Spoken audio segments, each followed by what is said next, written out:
vez más les agradezco que me estén acompañando y juntos estudiar el mensaje de la palabra de Dios. Vamos al libro de 1 Corintios capítulo 6. Voy a leer yo de los versículos 1 al 11 y dice la palabra del Señor en la Biblia de las Américas así.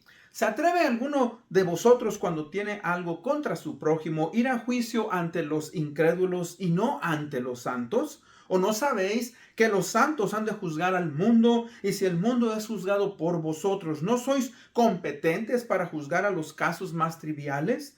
¿No sabéis que hemos de juzgar a los ángeles, cuanto más los asuntos de esta vida? Entonces, si tenéis tribunales que juzgan los casos en esta vida, ¿por qué no ponéis por jueces a los que nada son en la iglesia?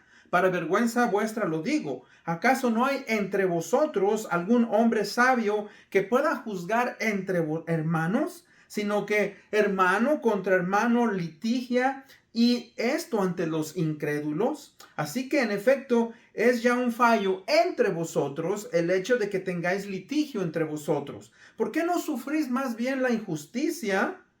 ¿Por qué no ser mejor defraudados? Por el contrario, vosotros mismos cometéis injusticias y defraudáis, y esto a los hermanos. ¿O no sabéis que los injustos no heredarán el reino de los cielos? No os dejéis engañar. Ni los inmorales, ni los idólatras, ni los adúlteros, ni los afeminados, ni los homosexuales, ni los ladrones, ni los avaros, ni los borrachos, ni los difamadores, ni los estafadores heredarán el reino de Dios. Y esto erais algunos de vosotros, pero fuisteis lavados, fuisteis santificados, fuisteis justificados en el nombre del Señor Jesucristo y en el Espíritu de nuestro Dios. Vayamos a Dios en oración. Padre bendito, venimos en este día ante tu presencia, Señor, nuevamente pidiéndote misericordia. Señor, tu iglesia es algo que tú estableciste en esta tierra. La iglesia, Señor, es un representante tuyo y Padre, te pedimos que como miembros de la iglesia podamos tener en claro que el pecado, Señor, no trae, Padre,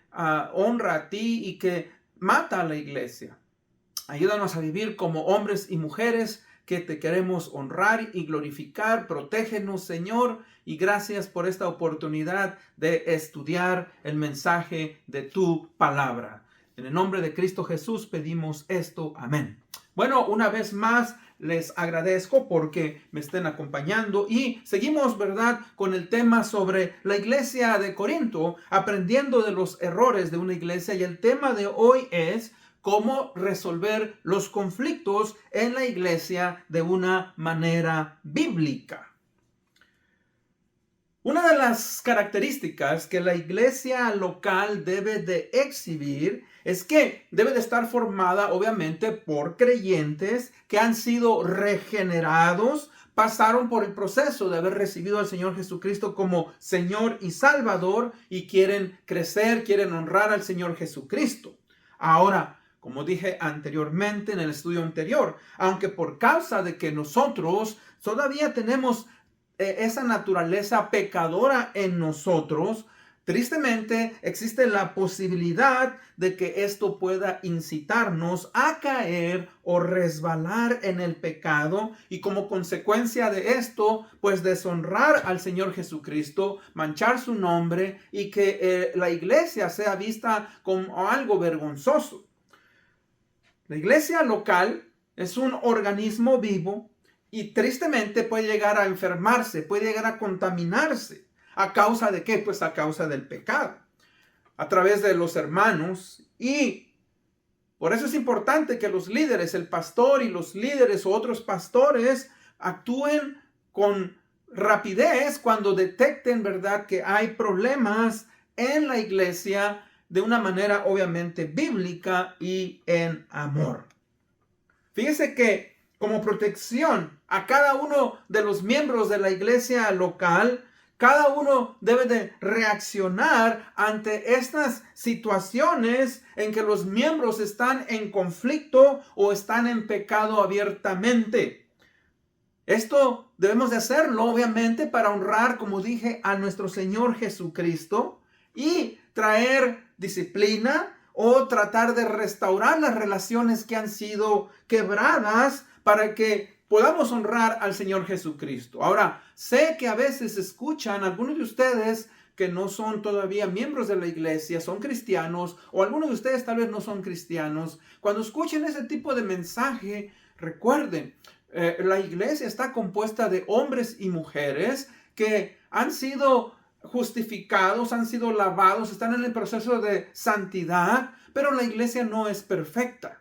Así como el mundo en el cual vivimos no es perfecto y hay tantas cosas que nosotros escuchamos. Es vergonzoso cuando en la iglesia local hay cosas que se nombran y que no deben de ser, no deben de pasar nunca. Yo lo sé, pero como dije anteriormente, somos seres que todavía vamos a fallar. Somos imperfectos. Pero sí debemos de accionar, debemos de actuar para que la iglesia obviamente sea un lugar santo, un lugar en el cual las personas que vienen, ¿verdad?, puedan encontrar amor, paz, puedan encontrar moral, puedan encontrar santidad.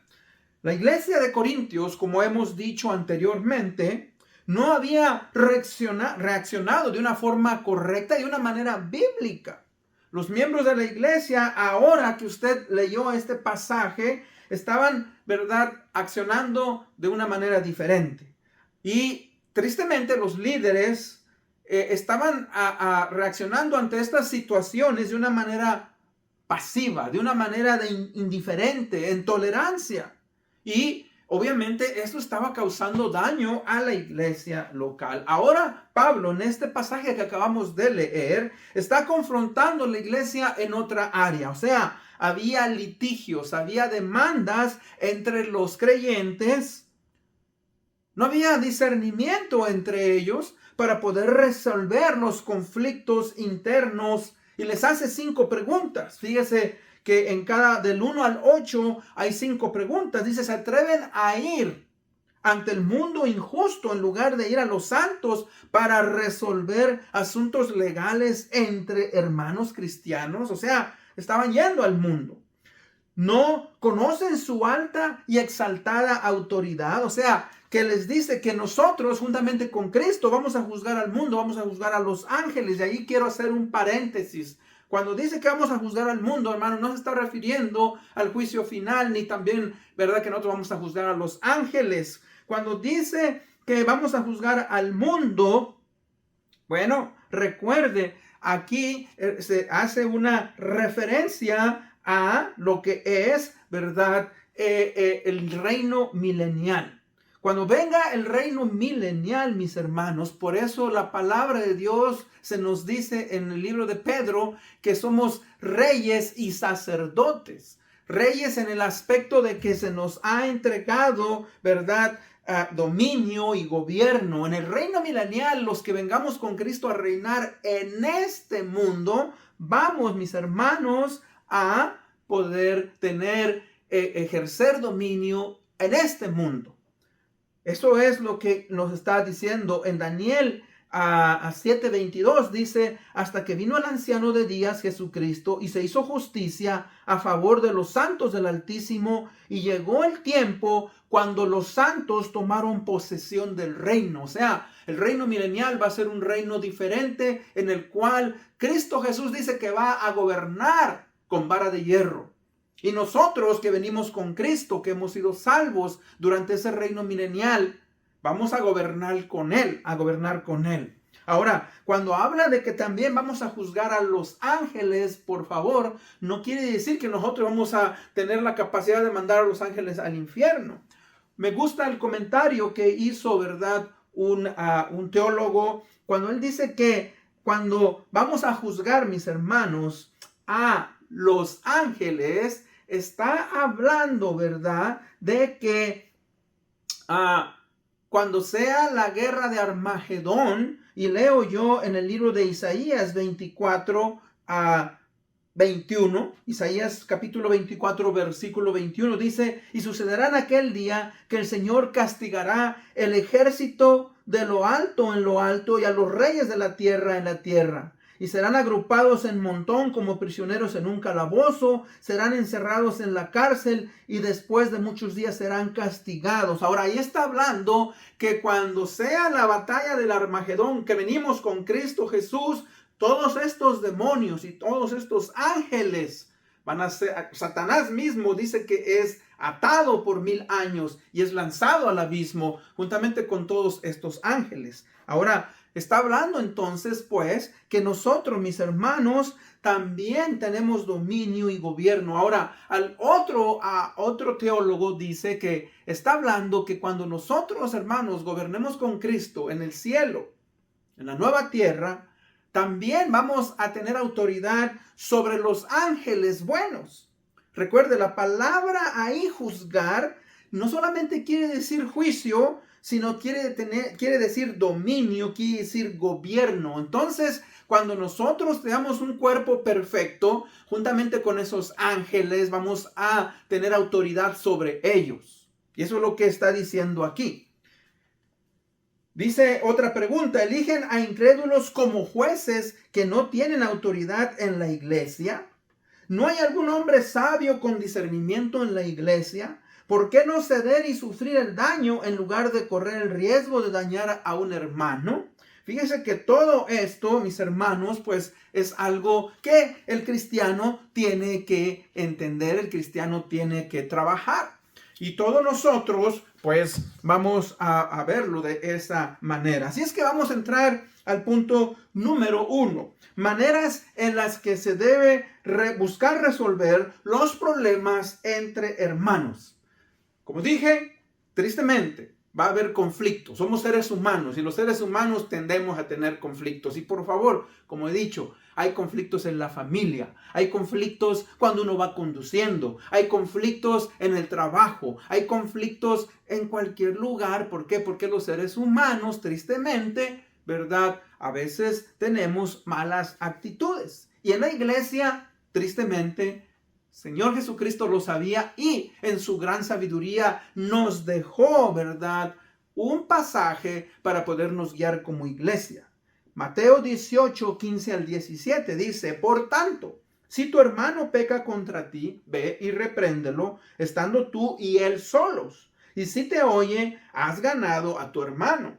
Pero si no te oye, toma aún contigo a 1 o 2, para que en boca de 2 o 3 testigos conste toda palabra. Y si no los oye a ellos, dilo a la iglesia. Y si no oye a la iglesia, tenlo por gentil y publicano. Mateo 18 del 15 al 17. Fíjese que ahí se nos está dando la pauta cómo arreglar esos conflictos. Primeramente, entonces, fíjese, cuando hay un conflicto entre varios hermanos, se busca una reconciliación. Y eso es lo que aquí en el pasaje se lo está diciendo. ¿Qué pasa con ustedes? ¿Verdad? ¿No son competentes para juzgar los asuntos o los casos más sencillos? ¿No saben? Por eso les dice que hemos de juzgar al mundo, que vamos a juzgar a los ángeles. ¿Cómo es posible? Dice que no puedan juzgar los casos de esta vida. ¿Por qué avergüenzan a estos hermanos de la iglesia? Ahora, se busca una reconciliación, dije, cuando hay conflictos. O sea,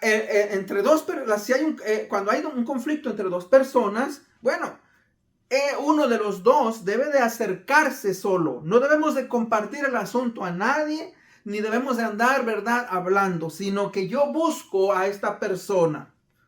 ¿Por qué? Porque si no lo hago de esa manera, endurece los sentimientos, hace que la división, que el problema sea, ¿verdad?, más grande, y eso va causando amargura, va causando hostilidad entre las personas. Ahora dice, las palabras entre tú y él solo, fíjese que dan a entender que debemos acercarnos a la otra persona en humildad. Fíjese que siempre se ha dicho que en un conflicto siempre hay dos culpables, no hay uno solo. Ahora, uno tiene más culpa que el otro. Y ahí es donde vamos, mis hermanos, y analizamos nuestro corazón. Fíjese que ahí es donde nos toca analizar. ¿Qué hice yo para provocar, verdad, tal comportamiento ofensivo? Nosotros muchas veces, hermanos, ofendemos. Tal vez ni siquiera hablamos, pero nuestra cara, nuestros manera de expresarnos con nuestros sentidos, con nuestra manera que nosotros trabajamos. Fíjese que tenemos que tener cuidado. Por eso dice que debemos de ir con gentileza, suavemente, expresar a nuestro hermano, a nuestra hermana, cómo debemos de resolver esos problemas. Ahora, si eso no funciona, dice que ahora debemos ir con el hermano con testigos. ¿Por qué? Porque tristemente algunos hermanos, algunas personas cristianos son necios, otros son inmaduros, otros están dominados por comportamientos egoístas, pecaminosos, y por lo tanto se requiere que haya varios testigos para que así el hermano que ha sido ofendido o el ofensor tenga la disponibilidad de reconciliarse. Pueda uno de los dos admitir su error. Ahora debemos de llevar hermanos que son espirituales, hermanos que son sabios, hermanos, ¿verdad? Que tienen una relación tanto con el ofensor como el ofendido. Fíjese que cuando hacemos eso, le mostramos a las dos personas que hay una preocupación real y que nos interesa que esa relación sea restaurada. Fíjese que también demuestra que la ofensa ya es ahora conocida por dos personas, o tres, cuatro, el ofensor, el ofendido y dos testigos. Y también se le da la oportunidad de que haya un asesoramiento, de que haya un juicio objetivo y sabio de parte de los dos grupos. Y de esa manera, hermanos, uno escucha lo que dicen varias personas y puede haber una reconciliación. Eso, fíjese, nos ayuda a prevenir prejuicios, reacciones egoístas e intereses parciales. Eso es lo que nos dice, ¿verdad? Que por eso debemos de hacerlo así. Ahora, si aún así no hay solución, cuando un hermano no quiere arrepentirse de su pecado, entonces es lo que dice, tráelo a la iglesia. Y ahí donde, cuando lo traemos delante de la iglesia, se hacen varias cosas. Primeramente, que uno de los individuos voluntariamente confiese su pecado ante la iglesia. Ahora, si esta persona la confiesa y reconoce, bueno, si hay necesidad de disciplina, se le disciplina. Y la disciplina, hermanos, varía del caso, de la gravedad, o varía de la gravedad del caso. Cada caso, recuerde, cada evento es diferente. A veces se resuelve simplemente entre ese grupo, no hay necesidad de traerlo a la iglesia, pero si es algo grave, se trae a la iglesia y se expone. Ahora, después de cierto tiempo de haber pasado por esa disciplina, la persona vuelve a ser restituida para que la persona pueda nuevamente crecer, pueda desarrollar su liderazgo, pueda, ¿verdad?, tener esa comunión y compañerismo con los hermanos. Y si la persona no se quiere arrepentir, la persona no quiere humillarse, la persona no quiere pedir perdón, entonces el pastor principal da su recomendación de que sea puesto en disciplina indefinida. Y cuando digo indefinida, hasta que él o ella se arrepientan. Y ahí es cuando se le quita, fíjese, el compañerismo de los hermanos. Eso fue lo que vimos en el estudio anterior. Si usted quiere revisarlo, ¿verdad? Ahí hablamos. Es cuando se habló de que se entrega a Satanás. Y voy a dar un breve comentario, pero este es el estudio de septiembre 10 y usted lo puede ver. ¿Qué envuelve ser entregado a Satanás? Bueno, se le entrega al dominio de Satanás y al sistema de este mundo para que si esta persona conoce al Señor Jesucristo, se dé cuenta que Él ya no es del mundo, Él ya no comparte ese tipo de pensamiento y pida perdón y sea restaurado en la iglesia local.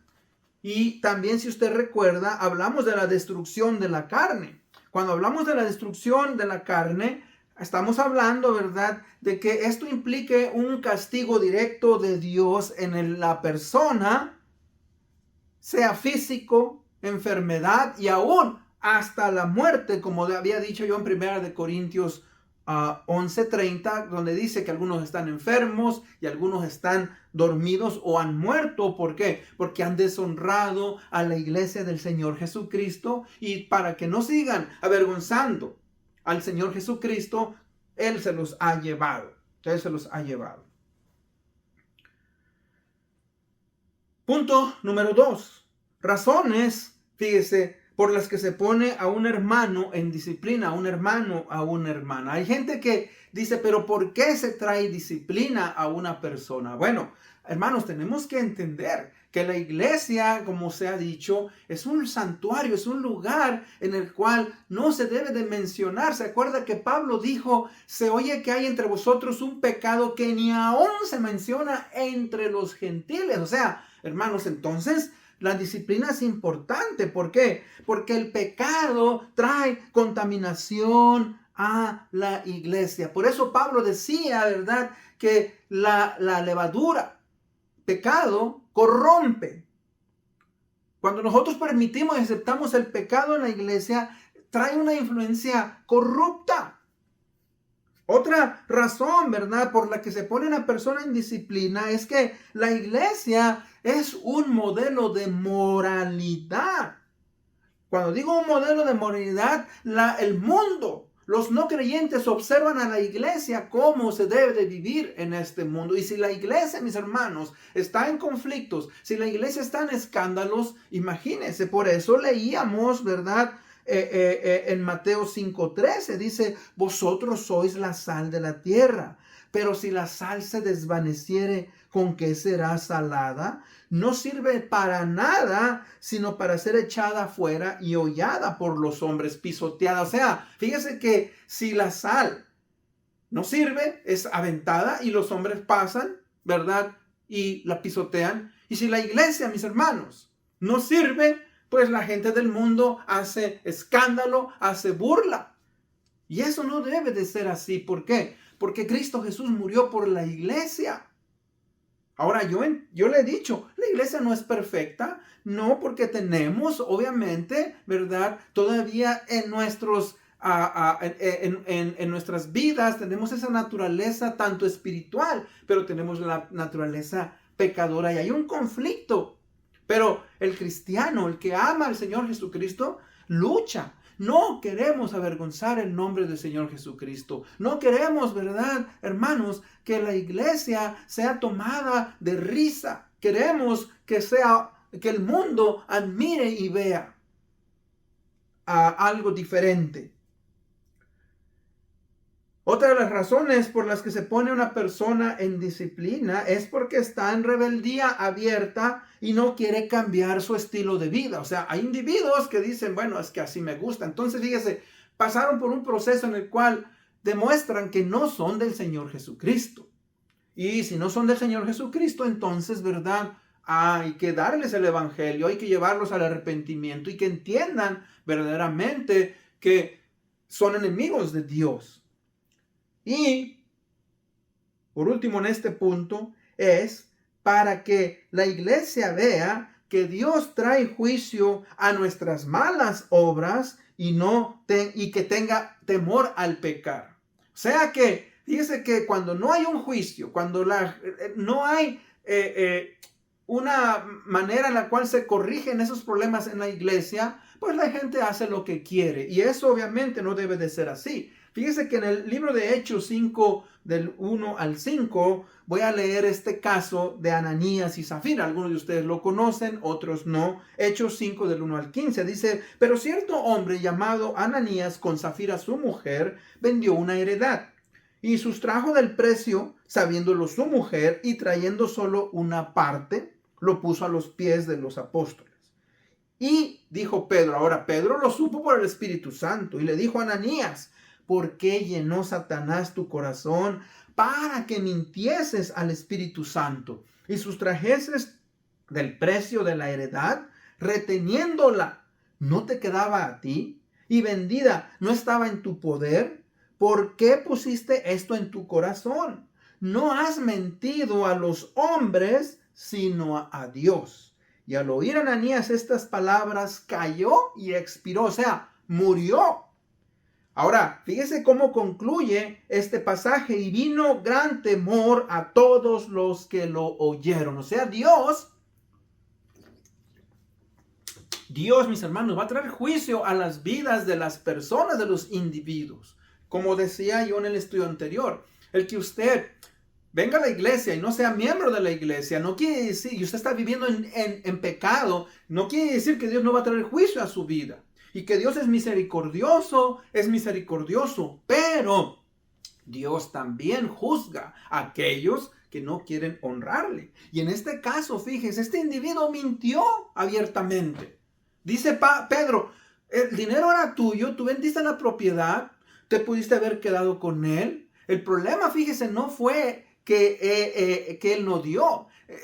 Él le dijo, tú pudiste haber dado, tú pudiste haberte quedado con todo el dinero. El problema es que estaba mintiendo. Él dijo, bueno, vendí esta propiedad en 100,000 y él estaba dando 40,000 o 50,000.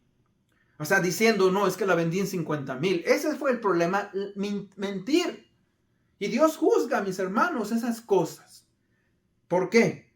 Porque Él quiere limpiar su iglesia. Por eso dice, vino gran temor sobre todos los que lo oyeron. O sea, hermanos, con Dios no se juega. Recuerda que le he dicho en Gálatas 6:7, no os engañéis. Dios no puede ser burlado.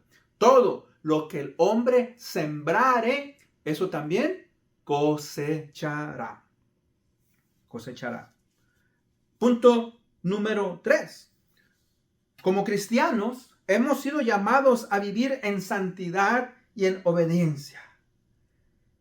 Vamos a concentrarnos en los versículos 9 en adelante. Dice, ¿o no saben que los injustos no han de heredar el reino de Dios? No se dejen engañar, ni los adúlteros, ni los afeminados, ni los homosexuales, ni los ladrones, ni los avaros, ni los borrachos, ni los difamadores, ni los estafadores heredarán el reino de Dios. Y esto eran algunos de ustedes, pero fueron lavados, fueron santificados, fueron justificados en el nombre del Señor Jesucristo y en el Espíritu de nuestro Dios. O sea que el cristiano, pues, aquel que ha reclamado y que conoce al Señor Jesucristo como Señor y Salvador, debe de, mis hermanos, de vivir en santidad y en obediencia. Eso es algo que es normal para un creyente. Fíjese que debemos de ser obedientes a las decisiones de la iglesia. O sea que podemos ser castigados, hermanos, por nuestra rebeldía. ¿Por qué? Porque estamos viviendo abiertamente afuera de la autoridad de Dios. Y Dios, mis hermanos, considera algo grave. Si la palabra de Dios dice que Jesucristo murió por la iglesia y entregó su vida por ella, hermanos, ¿quiénes somos nosotros para traer deshonra a la iglesia del Señor Jesucristo? Fíjese que si nosotros aceptamos el pecado como que nada ha pasado, pues estamos, ¿verdad?, solapándolo. Por eso Pablo dijo anteriormente, dice, ¿verdad?, que no con levadura del pasado, no con levadura del Antiguo Testamento, sino con nueva levadura. Y la levadura, como dije, es significado del pecado. Y cuando nosotros toleramos el pecado, pues entonces empieza a contaminar y a corromper la iglesia local, empieza a corromper a los hermanos, y esto obviamente trae deshonra y juicio de Dios a nuestras vidas. Fíjese que debemos de considerar y tener miedo, mis hermanos, al pecado. Debemos de conducirnos con cautela. ¿Por qué? Porque nuestro corazón tiende a engañarnos. Nuestro corazón, mis hermanos, muchas veces, sin echarle la culpa al mundo, sin echarle la culpa al diablo, nosotros mismos tendemos a engañarnos y pensamos que es una mentirita blanca, que este no es un pecado tan grave como el de aquel. El corazón, mis hermanos, de nosotros nos engaña. Dice, y ustedes eran algunos así eran, pero ya han sido lavados, fueron santificados, justificados, o sea, ya no hay condenación. ¿En quién? En el nombre del Señor Jesucristo, en el Espíritu Santo del Dios Padre. Y cuando nosotros, mis hermanos, no vivimos en obediencia y en santidad, estamos deshonrando al Padre, al Hijo y al Espíritu Santo. Debemos, fíjese, vivir con cautela, en misericordia, fíjese. Debemos de vivir, mis hermanos, en temor y temblor. Y cuando digo temor y temblor, no es porque la salvación se pierde, porque yo y usted no queremos deshonrar el nombre de nuestro Señor Jesucristo. Ahora, todas esas cosas van a pasar. ¿Por qué? Porque tristemente algunos que llamándose hermanos van a mostrar que verdaderamente no eran de Cristo, que endureciendo su corazón. Y por eso analicemos nuestro corazón. Sabemos que a veces vamos a pecar, pero ya no nos gozamos en el pecado. En Jeremías 5:3, fíjese lo que dice: oh Señor, ¿no buscan tus ojos la verdad? Tú los heriste. Hablando de la nación de Israel, pero también de los seres humanos. Oh Señor, ¿no buscan tus ojos la verdad? Tú los heriste, mas no les dolió.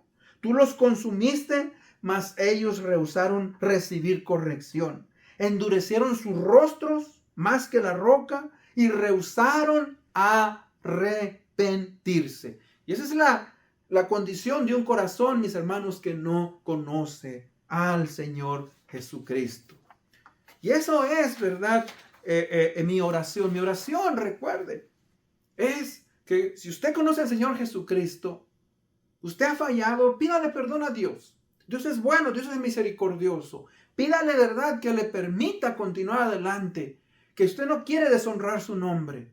Si usted aún no conoce al Señor Jesucristo y usted está viviendo una vida de pecado, no porque usted no sea miembro de la iglesia, no quiere decir que Dios no le va a juzgar. Dios nos va a juzgar en esta vida y nos va a juzgar en la vida venidera por nuestras acciones. Pero Cristo Jesús murió en la cruz del Calvario para darnos salvación y vida eterna. Y con eso, ¿verdad? Nosotros podemos ser ahora justificados, como dice este pasaje. Justificados, santificados. ¿Por qué? Porque Cristo con su preciosa sangre nos ha lavado de todo pecado. En conclusión, como creyentes y miembros de la iglesia local, debemos estar unidos en defender y limpiar de pecado a la iglesia del Señor Jesucristo. Debemos de poner, fíjese, al Señor Jesucristo por encima de nuestros propios sentimientos, de nuestros propios pensamientos. Así como la iglesia de Corintio pensaban que ellos eran personas muy civilizadas y que eso podía ocurrir, hermanos. No, el pecado es pecado. Así como la cultura de hoy nos dice que cada quien tiene su verdad y que hoy ya, verdad, ya no vivimos como antes. Hermanos, el pecado es pecado. Llámele usted como quiera. Debemos de buscar vivir en santidad. Y si estamos en rebeldía, si estamos en desobediencia, buscar honrar al Señor Jesucristo, buscar ser restaurados. ¿Por qué? Porque amamos y queremos honrar al Señor Jesucristo. Queremos que su iglesia, ¿verdad?, sea un lugar en el cual la gente viene para resolver sus problemas y no empeorar sus vidas. Dios va a juzgar a aquellos que estando dentro de la iglesia no viven como deberían de vivir. Y con eso, mis hermanos, fíjese lo que dice Gálatas 6:1. Dice: hermanos, si alguno de vosotros fuera sorprendido en alguna falta, vosotros que sois espirituales, restauradle con espíritu de mansedumbre, considerándote a ti mismo, no sea que tú también seas, ¿qué?, tentado. Hermano, nosotros dice, si somos espirituales, si caminamos conforme a la voluntad de Dios y en obediencia, fíjese que debemos de buscar la restauración de aquellos que no lo están haciendo, pero debemos de considerar como nuestro corazón primeramente, que no estamos en hipocresía. Fíjese que como hijos de Dios y miembros de su iglesia, por eso es importante la importancia de traer disciplina a los hermanos que están en pecado, en rebeldía, la importancia de hacerlo de una manera apropiada, la importancia de dolernos por aquellos hermanos y hermanas que han sido puestos en disciplina, y la importancia de la restauración y considerar nuestra propia naturaleza pecadora. Dice un dicho, ¿verdad?, que cuando veas la barba de tu vecino cortar, pon la tuya a remojar. O sea, cuando veamos, hermanos, el pecado en otras personas, no nos sintamos espirituales que nosotros, ¿verdad?, no podemos ser tentados. No, pidámosle misericordia a Dios que nosotros no caigamos en ese pecado. Con eso en mente vamos a orar y ser despedidos. Padre, te agradecemos por el día de hoy, por la oportunidad de poder estudiar tu palabra. Señor, la iglesia de Corinto nos ha dado grandes lecciones. Nosotros no estamos exentos de pecado. Somos seres con una naturaleza pecadora, aunque hemos sido justificados. Te pedimos que podamos honrarte y glorificarte. Aquellos, Señor, que están viviendo en pecado puedan arrepentirse. Aquellos, Padre, que consideramos a veces el pecado, ten misericordia de nosotros, límpianos y lávanos, Señor, de nuestra maldad. Te agradecemos por tu palabra. En el nombre de Cristo Jesús pedimos esto. Amén. Bueno, una vez más les agradezco. Dios me los bendiga. Nos vemos hasta la próxima. Chao.